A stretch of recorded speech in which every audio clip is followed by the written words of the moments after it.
Mr. Yarmuth.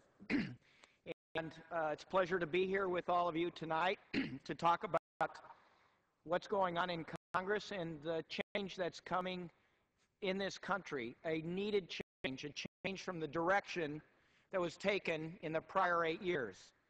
I don't have to tell anybody in this room or anywhere else across the country that somebody drove the car into the ditch.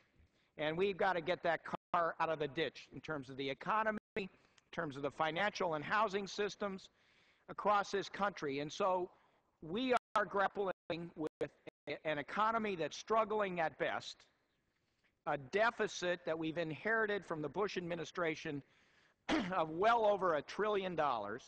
And what are we going to do about it? So first thing you got to do is you got to stabilize the financial and housing markets. Those two things are being done through recapitalizing the banks and giving them an ability to stay on their feet.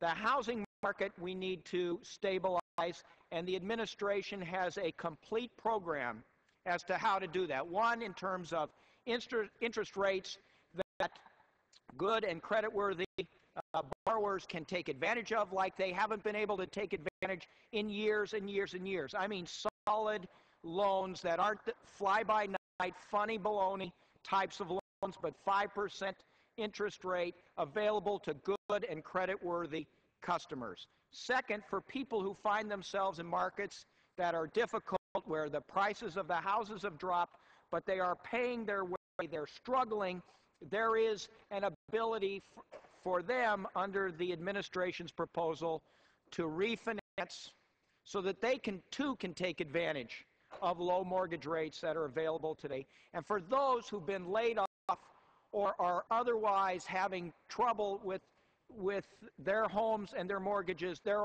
are other avenues available to them. So first we've got to stabilize the marketplace. That's happening. Second, and more important, is rejuvenating and invigorating the economy. We did that 2 weeks ago with the President's Major Recovery Act.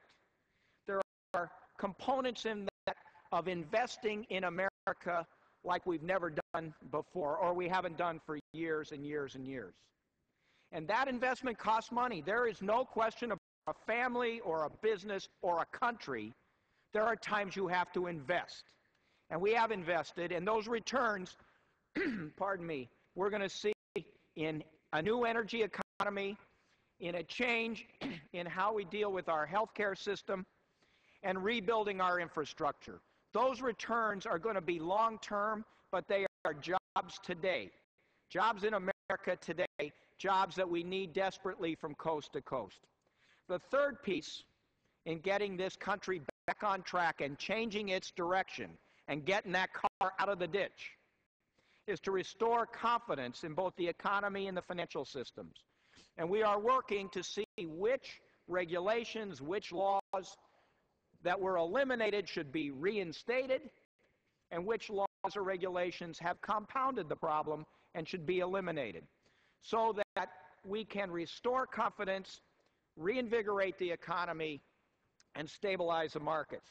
All of this is going to be done starting with a tremendous deficit in this country, but reducing it by half over the next 4 years in a fiscally responsible fashion.